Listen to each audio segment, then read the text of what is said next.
hello, Grumps. How are you today, sir? I'm doing pretty good, thanks. How The about weather, yourself? well, rained out from doing anything in the Oh working yeah, on it. Good grief. it's raining all day here, just enough Yeah. to be aggravating. Well, it's more than enough to be aggravating here. It's actually shut me down from working on a project that I had started on. Was working on a little Toyota pickup truck. Was supposed to be trying to get the cylinder heads off, and well, that didn't pan out. But that's okay. We'll get on it next week. Weather's supposed to be nice starting next week. So, other than the weather, everything going all right in your world? As far as I know, yeah, Okay. well, everything's pretty good. Okay. Well, as always, welcome to the Real World Garage channel and live feed with Big Daddy and Grumps. And just a little quick background on who we are, just a quick flyover if you've never been here before. My name is Brian. I go by Big Daddy. That's my granddaddy name. And Grumps is his grandfather name. His name's Larry, and he has a 50-year experience in the 50-year plus experience in the automotive field, and I'm coming in on 30 years. So we like to get on here and talk about automotive topics, what's going on in the automotive industry, and the latest and greatest on recalls and the fact that they can't build anything anymore. Would you agree with that, Gramps? Well, they can build it; it just falls apart once they get it built. You don't do Right. something right, and it falls apart. Right. Again, you can't even get it out of warranty in there. It's already tore up. So, um, one of the things that we had talked about not too long ago was Honda, Nissan, and Mitsubishi possibly getting together. And, well, that kind of did not go as planned and kind of sort of fell apart. We got an article. We can get it. See if I can get it pulled up here. Um, there's a BBC covered it and had a story on it. And the Honda Nissan multi-billion-dollar merger collapsed. I believe it was back uh, earlier this month. They just couldn't come to an agreement. Merger talks between Honda and Nissan have collapsed after the firms failed to agree on a multi-billion-dollar tie-up. The Japanese automakers, along with junior partners Mitsubishi, had aimed to combine their businesses to fight back against competition from rival firms, especially in China. They have agreed to continue working on. Let me get the right buttons pushed here. But they have agreed to continue working on automobiles in the electric sector. So they're going to continue to do that. But some of the stories I was reading is that one of the biggest reasons they couldn't come to an agreement was that Honda being at least 3 times is the value of Nissan. They wanted to be the big boys at the table and were going to make Nissan a subsidiary. And Nissan did not want to have any part of that. So, your thoughts? You read anything about that? Well, Nissan's been on the rope for a while. Uh, Yeah, 2018. That's when they had all that financial debacle with Gosen or whatever his name was. yeah, Go ahead. they used to be a good company, years ago, but and they're still pretty good, but they're just not a Honda up to Honda standard right now. No, no. No. I think it was was it 2007, 2008 when they started touting the no shift shock transmission, which all it was a CVT transmission. Um, who is it that makes their transmissions? It's eluding me at the moment. You know, I The can't talk. CVT transmission, No, well, they make their regular transmissions too. Jacko or Jaco or Yeah, Jacko. that's it. Couldn't remember it. Thanks for reminding me. Jatco. Jatco makes their Yeah. CVTs, and they're garbage. And if you get 100,000 miles out of it and it starts having a problem, well, you better take and trade it in before it stops pulling all together. Mm-hmm. So, Well, you see, I thought when they first introduced that, overall, the car companies, that when they first introduced it, I thought, well, if they get it figured out, it's a good thing, because they've used that similar setup on conveyor belts for years to speed them up and slow them down. right. Same principle.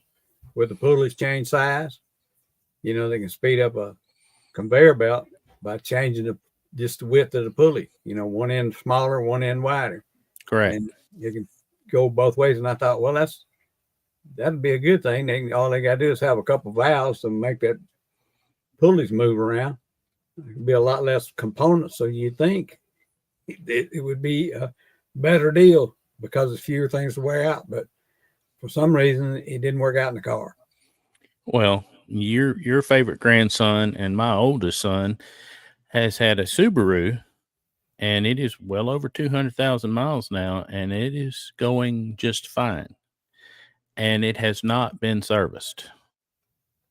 He couldn't afford to do it. The fluid is quite expensive, and he just couldn't afford to do it. And that Subaru, I think it's the Outback. I think it's an Outback, was at my house just yesterday, and that car still runs up and down the road just fine.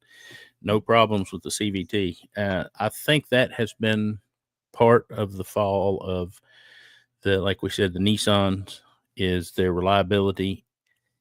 That CVT transmission did not help it. And then, like you mentioned earlier, the financial troubles and the problems they got into with their leadership back in 2018, that has been something they have struggled to recover from ever since. I want to say I read an article, and they've laid off 9,000 employees at Nissan.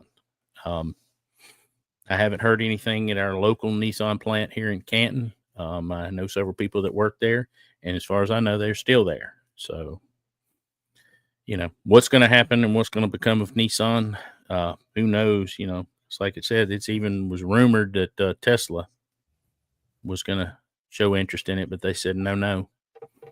So, all right, so let's take a look at our next topic we had to discuss, and you brought this one to my attention. It was on the Ford Bronco had some recalls. Let's see, let my fingers do the walking here. You had said that Ford had their first recall. You said it was about a year ago. February. Was one of the first ones in February last year, and that was the back glass. Oh yeah, blowing out, the quarter glass, right, on the Bronco. And they had 4 recalls last year. So the first one was back in February, and that was on like you said, the back glass, and then I don't know the other one. You had talked about another one, but the one I looked up and pulled up information on came from KBB, KellyBlueBook.com, and get over here and I will share the page so everybody can see what I'm looking at. But it came from KBB, and they had a problem with the Ford Bronco, and it was also included the Ranger, and they had 2,416 pickups and SUVs.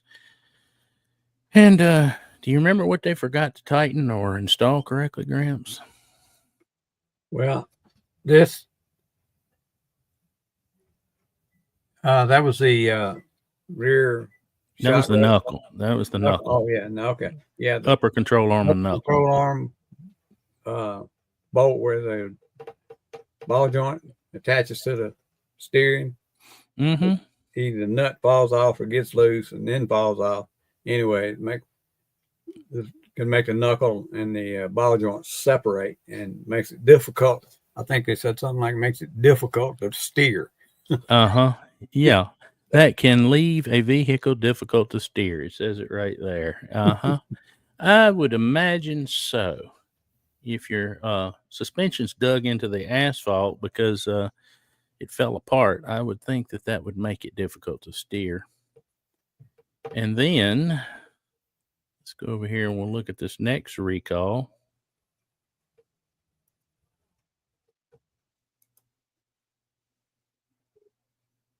Let's see. If I can get to punch the right buttons, we'll get in here and look at it. And it was, there it is. This one you told me about. The shocking reason Ford recalls 150,000 Broncos was they had some specialty off-road shocks, and it was on the Ford Bronco Raptor, and it says it's the ultimate off-roading SUV from the Blue Oval. Cheaper thrills on road, less paved, can be found with the Badlands and Sasquatch Broncos. Well, given the latest news, you may want to avoid really rough stuff until Ford fixes a recently discovered problem announced in mid-January. Ford and the National Highway Transportation Safety Administrations have issued a recall for nearly 150,000 of those capable off-roaders due to an issue with the rear shocks on 21 to 2024 model year Broncos in both 2 and 4-wheel drive models. All right, so that we're going to rehash this entire article, why don't you seem to have a pretty good handle on it when we talked earlier. What was going on with that Ford Bronco recall? Well, it's got on each shock, it's got a canister mounted to the shock. It's a nitrogen canister, and its attaching points corrode, and you be riding down the road and that canister falls off. And it said it had a potential to cause problems for people following behind you. You know, got a canisters, looking at the pictures, is about 10 inches long, you know. Right. And it held, I think, nitrogen and shock oil. Right. And if it comes, you know, something like driving around the road at 70 miles an hour plus, and that thing comes bouncing out from under a vehicle, it could go anywhere from taking out a tire to taking out a windshield to taking somebody's head off, you know, right, when in the right place. Or go through the grill. I mean, the scenarios are endless. It hit somebody walking on the side of the road. It's just. But they promised to have a fix for it by the third quarter of this year. So third quarter. Just keep driving. It'll be okay. If you hear clunking or see oil leaking, you may want to bend over and look up under there and see if one of them's falling off, and then quit driving it at that point. Yeah. The article went on to say that it should give early warning signs, and that if you heard clunking or saw oil leaking, take it to your nearest dealer. So, kind of crazy. Yeah, but I can't imagine it would take from the original recall was issued in January of this year. January.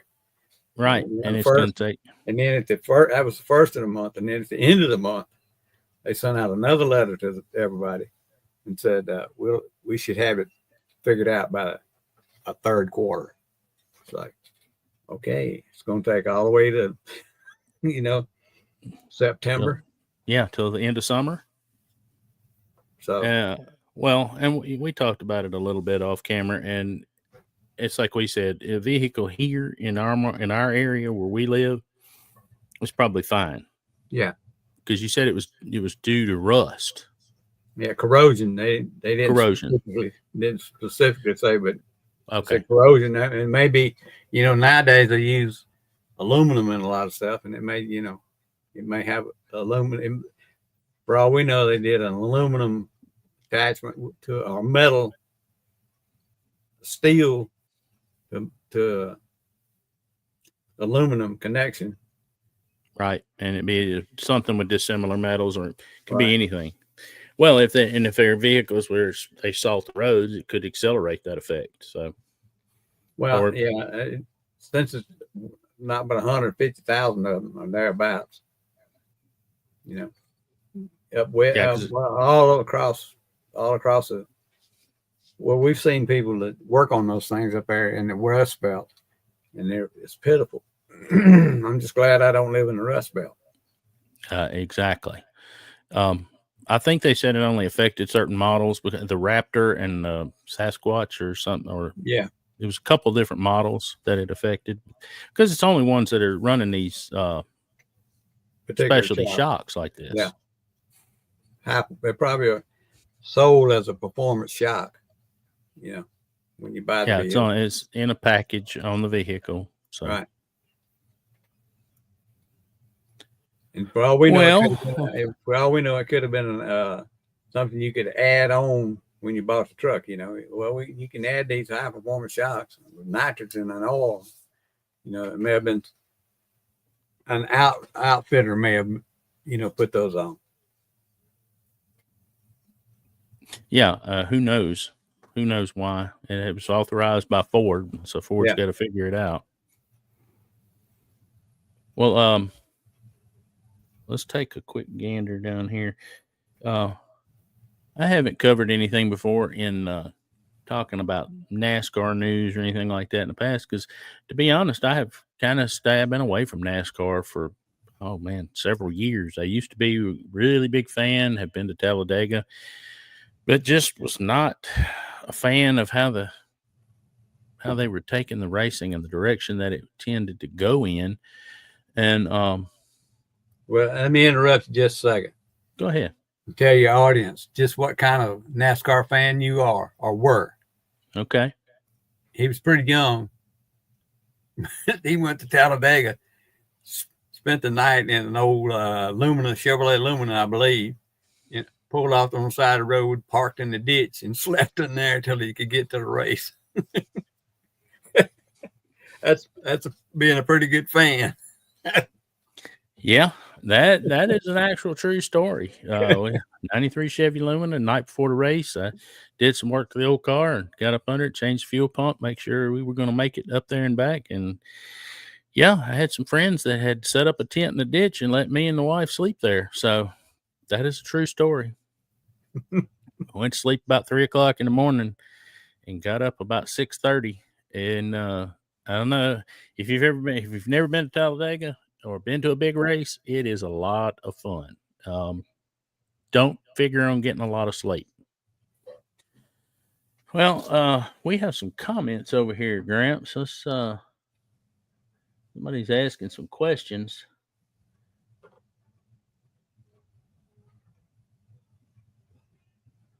And they're asking automotive repair help questions on here. And it's what's this guy's name? Mick Nightmare is the name.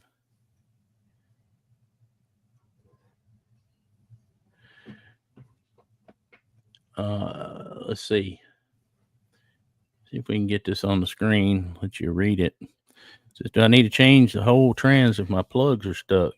Previous owner used gasket maker. What it looks like on the threads because it's stuck. I don't know. Are you talking about the drain plugs? I think so, because he goes on to say 87 Pathfinder 5-speed. Can't check the oil level. And says on trans. I tell you, to be honest, I have had, and you have too, seen where you needed a really long cheater pipe to get that drain plug to bust loose. They use, from the factory, they use Loctite, but uses the blue. And if somebody put Loctite on there that's red, it's almost impossible to get that out. You probably are going to need to get and be very careful doing it, but you need to get some kind of a torch, possibly, or maybe even a heat gun. I saw him leaning forward to say that. Yeah. Because it's less chance of burning your rig to the ground, but heat that plug up and get a really long cheater pipe. And if it's the square drive plug, they make a special socket that fits that square drive plug so that it just doesn't get rounded off. Is just it go an out Allen? The one on my Nissan, my Pathfinder pickup truck, not Pathfinder, excuse me, but the that hard body pickup truck, was a square plug, and they make an 8-point socket to fit those square drive plugs, and that's what you're going to need to get that apart. And then maybe a little heat to get in there and a long pull handle. Yeah, but before you got that pickup, before you took that pickup home, I was checking it over, and needed to check the transmission fluid, and it had the square plug in it, and I couldn't break it by hand, so I got the crescent wrench to manage to get it on there and hold, and I got crawled up under the front of the truck with my feet facing towards the back of the truck, towards the rear end, and used my feet to push against that wrench to break that plug loose. That's how tight it was. That's had to use my feet. Yeah, so they can be pretty tight. So, Mick, good luck. Hopefully they didn't put something on there that make it impossible, and hopefully your threads aren't damaged, but it may just take a little more leverage and a little more strength and possibly a little heat to go ahead and get that pulled apart. You use a like a hair dryer or just a gun, heat gun. See what he says right there, Grumps? He said it is square. He said he was rounding it off, and I've done that. Get that 8-point socket, and if it's rounded off a little bit, you may have to actually drive it up on there with a hammer. Yeah. It may not just slip up on there. Yep, and hopefully you hadn't gone too far, and you'll still be able to use that socket and get it off. Right. But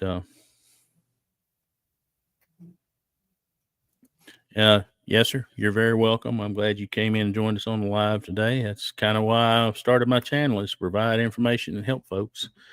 I'm glad I was paying attention to my comments over there. Well, let's see if we can get back to where we were. Now that we've helped somebody today, hopefully. We were talking about NASCAR news, and I jotted down some notes, and I'll just read from my notes. NASCAR viewership has been on the decline for the last few years. In my personal opinion, it's when Dale Earnhardt Sr. passed away and died in 2001. And then after that, there were a lot of changes in the rules, points changes, where a cup champion could be awarded the championship cup and not even win a race in a single year. And I think they learned from that and made some other changes. Then they made changes to the car of tomorrow, and that thing was kind of a disaster. And I know when you start anything new, you're going to have problems with it, and they have ironed some of it out, but most recently they've really reduced the horsepower in the cars, and it's made it difficult to have fun racing where you're watching them race, and they're not all just kind of plodding along and hoping to see who survives the big wreck at the end, and that's who your winner is. And it kind of was that way this year with the Daytona 500. I sat and watched it this year, and the only reason I was able to sit and watch it is because it came on in the evening.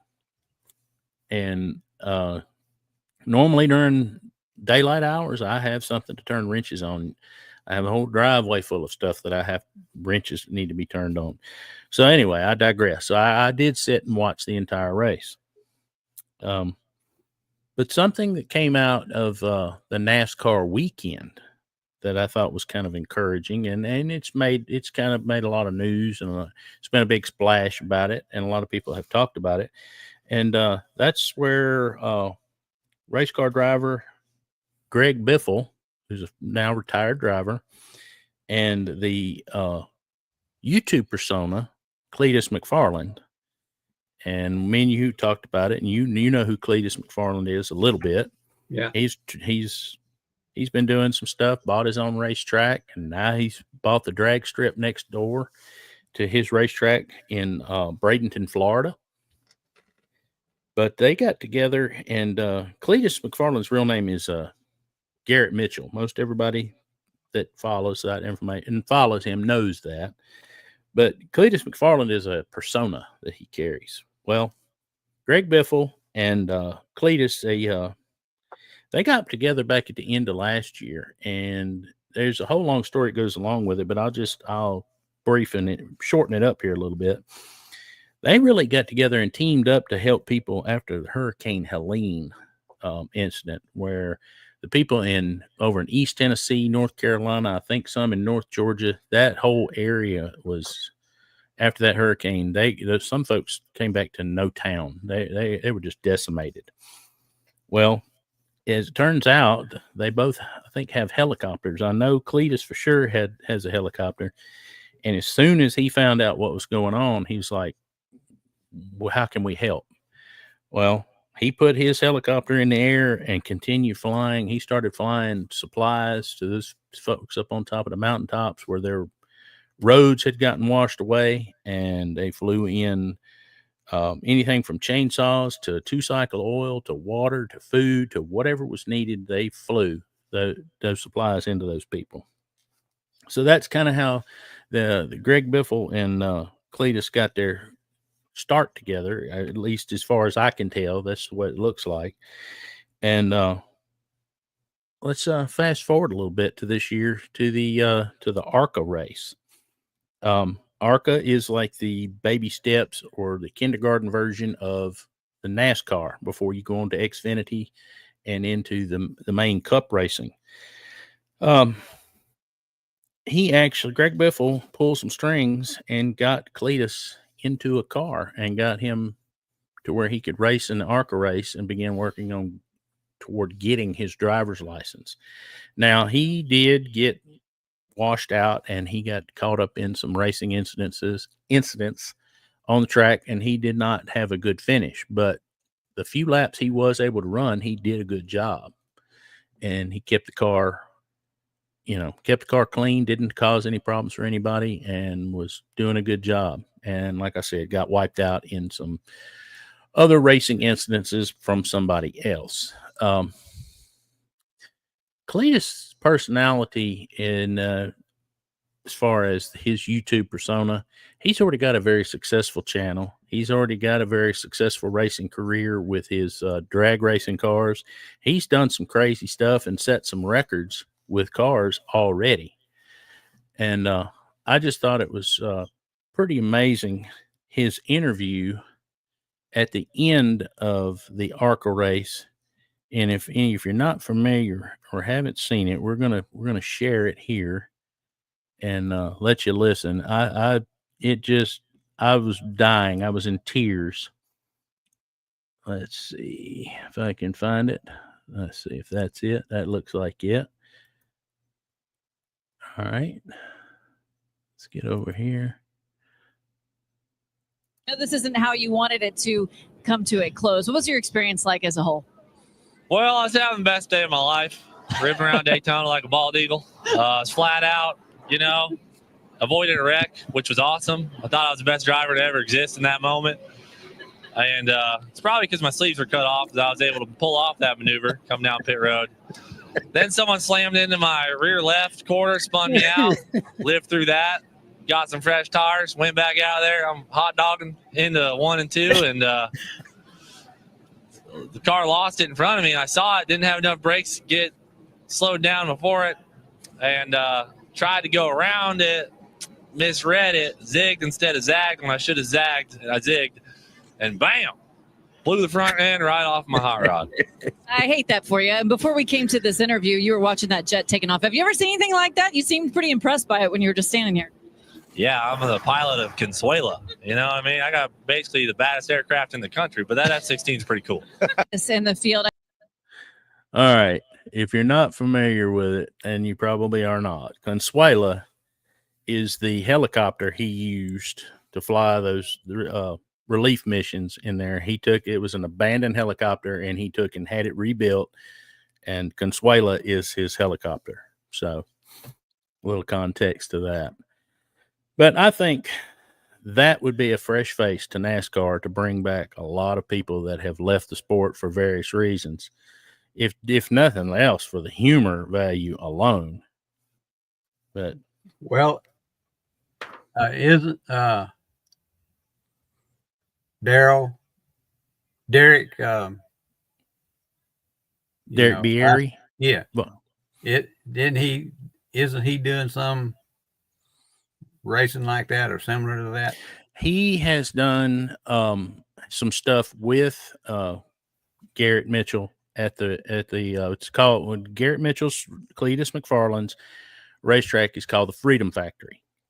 And I don't know if you've watched or seen where he has gone out and bought a whole fleet of Crown Victorias and bought I don't think he bought Ford Rangers, but I think he's allowed people to bring in Ford Rangers, and they had a Danger Ranger 200 or whatever, and they've done the Crown Vic where they do race the Crown Vics, 50 or 100 laps and put 50 horsepower shots of nitrous on them. He went out and bought the Crown Vics, outfitted them, put roll cages in them, and invited people to come drive them. And Derek from Vice Grip Garage was one of the people that got invited to come out and race. So, yes, he has done some stuff with Derek. I thought he had, and I was thinking, with both of them are pretty laid back, and they both seem appreciative for the people that watch them. They know that the audience that are subscribers and all, that the followers are the reason where they are. It's because of people. Absolutely. I was thinking if you get Derek and him together racing in the ARCA. And Derek is quite a wheelman himself. He is quite the driver himself. The only thing both of them have going against them is they're both Sasquatches. They're both big guys. Mm-hmm. Garrett Mitchell will tell you his nickname is Giraffe. Mm-hmm. And Derek Bierry, his nickname is Sasquatch. Okay. And they're both really, they're over 6 foot. They're 6 foot something. And I don't know if you remember or not, I got to meet Derek a few years ago, and super humble guy.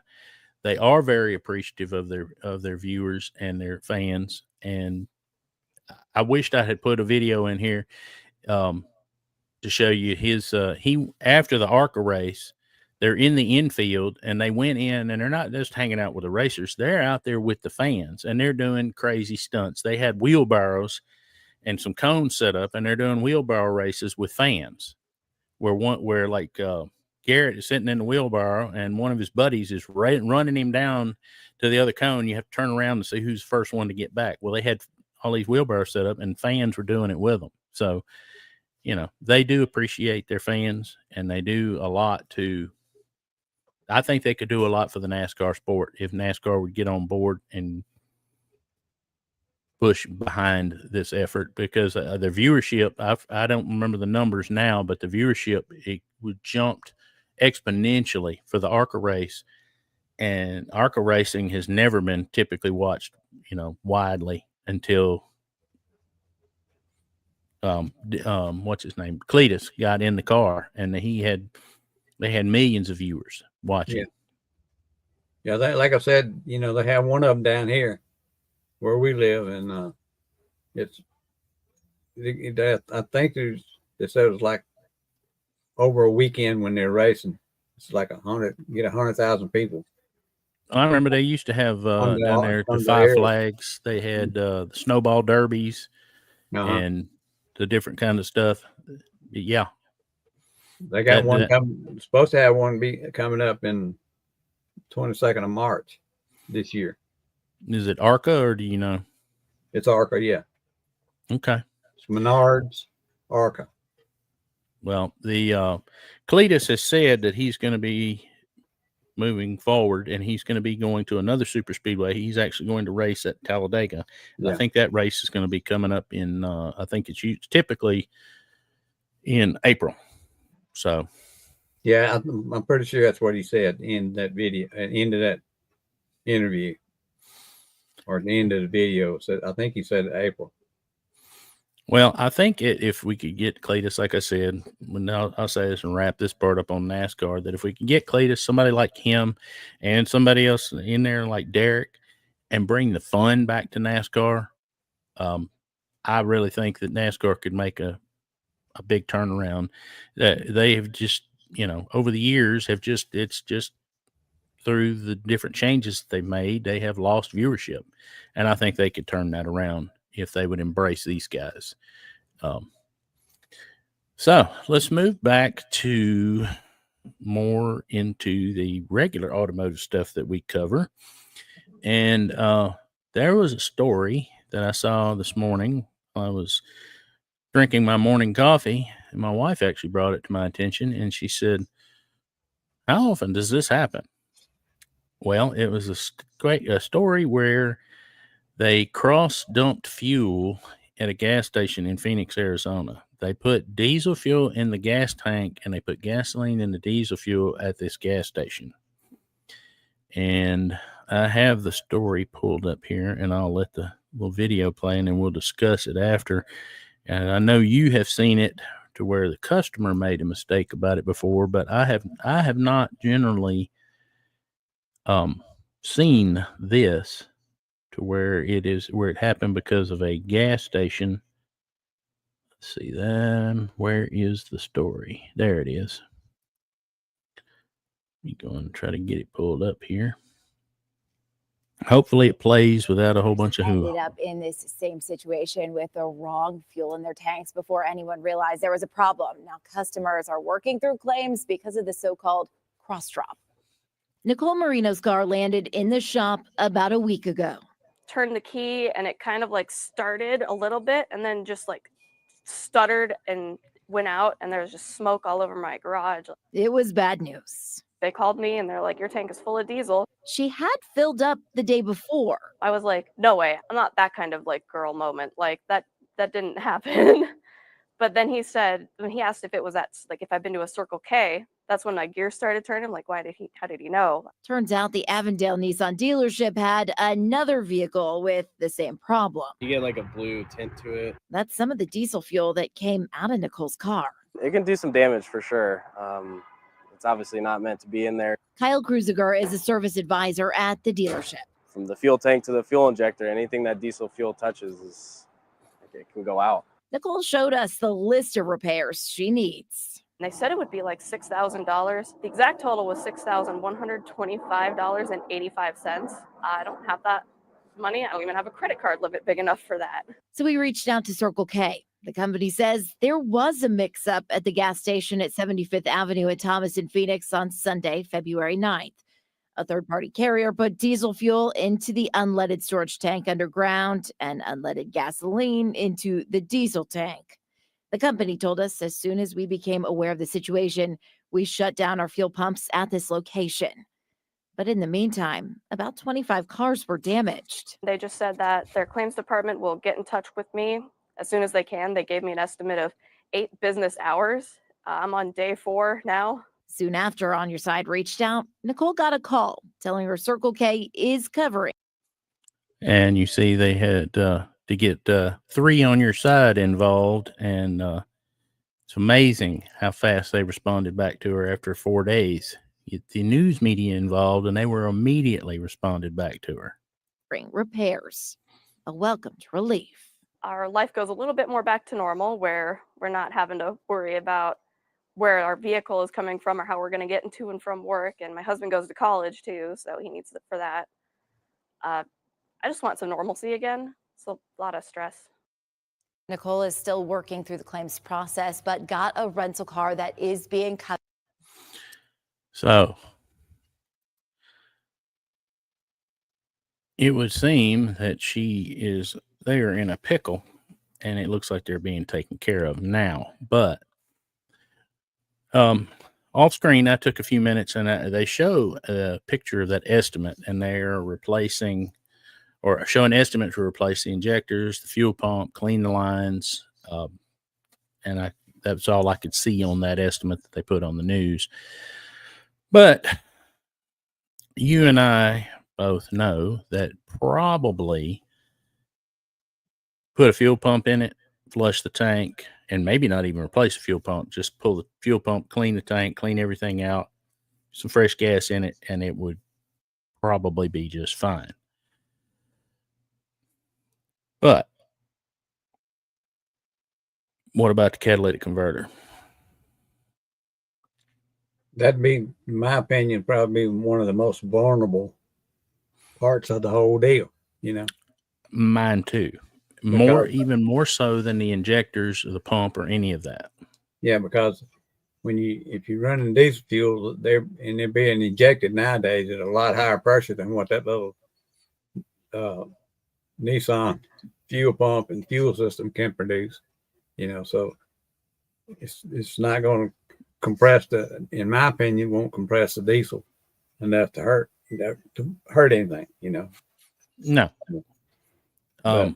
They're probably doing that, or they may be doing it so they can make sure the warranties, you know, the dealer's trying to cover themselves by, if they do the job, they're going to be responsible for it for whatever their warranty period is on their parts and labor and all that kind of stuff. So they don't want no comebacks, you know, because right. they'll have to eat it, you know. Right. And I get that too. I get that on my personal vehicle. And and I made the stupid mistake of somehow getting diesel in my gasoline, which we both know it's next to impossible to do it, but it can be done. Well, the way it was done, way this was set up, it wasn't that hard because it was pumping right out of the gasoline nozzle. It goes. No, I'm talking about if I owned the vehicle. What I'm saying is it's hard to do it as an accident as a consumer. It's harder to do it. You have to try harder to do it. It's easier to cross-contaminate gasoline in your diesel than diesel into the gasoline because the nozzle size will not fit. And it's set up that way to keep somebody from accidentally putting diesel in their gasoline.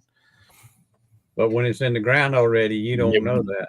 No, it falls back on Circle K, and it seems like it appears that they are standing tall and are going to take care of the situation. But it took a phone call from 3 on your side to say, hey, what are we doing here? We're fixing to do a news story. Where do you stand on this? And they, after 4 days, they kind of started hopping too after that. Sure, lawyers got involved. Oh, yeah. Yep. They're not, there will be. Well, I know I remember as a kid, you telling me different stories when you were the dealer, and it seemed like it was a Cressida had come in there into the dealer in the 80s that had a diesel and somebody had put gasoline in it. Yeah, I vaguely remember, you know, that's been a while ago. Well, that's been, 40 years ago. What I remember from it was you said it basically blew the ring smooth out of it. It had no compression. Right. Did they have the 6-cylinder diesels in those Cressidas or? Pretty sure, yeah. And I'm pretty sure I know the 4-cylinders were in the pickup trucks. Right. They had that little, but I'm pretty sure it was 6-cylinder. Yeah. Those were tough old engines back in the day. Oil change is optional on those. They just ran and ran and ran. Yeah. It's not, 300,000, 400,000, whatever you wanted to get out of it. You get tired of driving it. Yeah, body falling off around it on the engine. It's like the Sequoia that Toyota made. They're good for 1 million miles. Oh yeah, just a friend of mine here in town has one. Let's see. So let's catch one of these comments in here. I'm need to try to. I need a third party here. He was talking about. We're going back to the Cletus.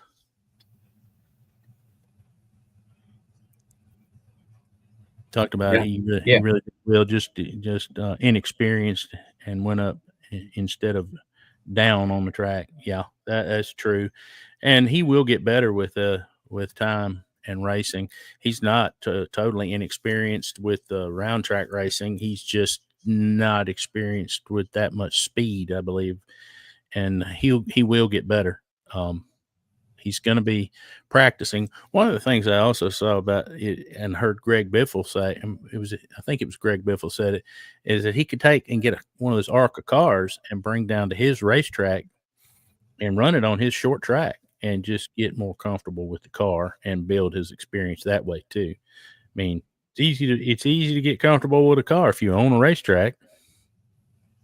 Yeah, it was like he said at the first, where apparently some people got pretty ugly with the person that it crashed into his quarter panel, spun him out. But he was, he said, we're racing. Right. Said, rubbing is racing. It's going to happen. It's going to happen. And it's truly sad that they had that kind of reaction, because he didn't have that kind of reaction. No. I mean, he was aggravated that he got knocked out of the race, but he didn't make it into something personal. And these people wanted to make it personal, and that's not the kind of person that I've seen Cletus McFarland be. He's not vindictive and mean. He's a serious racer, and sure, he was upset and that it happened, but he's not going to tolerate the kind of hateful rhetoric towards another driver like that. That's uncalled for. Yeah.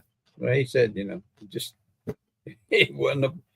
happened. Next time he was in a race, at the end, he said, I zigged when I should have zagged, or I zagged when I should have zigged. Anyway, he said, I don't know how fast they're going with those cars. I know they go real fast in NASCAR, but I can guarantee you, it's right there is, you need to move the steering wheel an eighth of an inch. You go, 15 3 feet. Yeah, right. At that speed, and you're going, where you didn't really want to go. Well, you said you watched part of that race, and that you saw how they were in the pack and they were bouncing around. And some of that's inexperience. If you watch because I watched I watched the 500 last weekend, and they were in traffic, and the cup cars were moving around a little bit, but they weren't moving around to the extent the ARCA cars were. Yeah, well, and it's like he said, it comes with experience. Well, the orange car that was in front of him for a while, I don't know if you paid that much attention to it, but the orange car that was right in front of him kept going, it was moving a lot. Right. The car was, moving a lot. I mean, I know the guy was just, or woman or whoever it was just, having difficulty holding it exactly like they wanted to. Because, like I said, they just were like, at one point, the guy that was talking to him in the car said, back off about a half a car length. And then he said, back on off another length, like almost a full length, car length, back off a little bit. Because he was trying to get him to drop down. Right. And one of the things I heard some commenters talk about, not commenters, they were actually NASCAR drivers talk about after having reviewed that race. And they said that some of these newer guys, they're just trying to play follow the leader. They're trying to stay in the draft. They're trying to not get left behind. The pressure's on. They're trying to have the best, outcome they can have of the race. And they're just trying to stay with the draft and draft off of the other car. And what experience they haven't learned yet is they don't have to be nose to tail, side by side. They have to be really close, but they don't have to bob and weave back and forth that closely to be able to stay in the draft. And they haven't, and he said some of that will settle down with time and with experience with all those new drivers. So, because like I said, that's like the kindergarten for the big boys. Before you move on up, that's where you cut your teeth. Yeah. So, All right, Gramps, we have been on here right at 50 minutes. Do you have a burning desire or something we haven't covered that you would like to talk about before we slide on out of here? I don't think so. All right. Well, I appreciate my commenters that came in here. And if I missed anybody, I do apologize. I don't see anybody I missed. But I do appreciate everybody who came by and visited with us today. And until next time, we'll see you later.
We're off the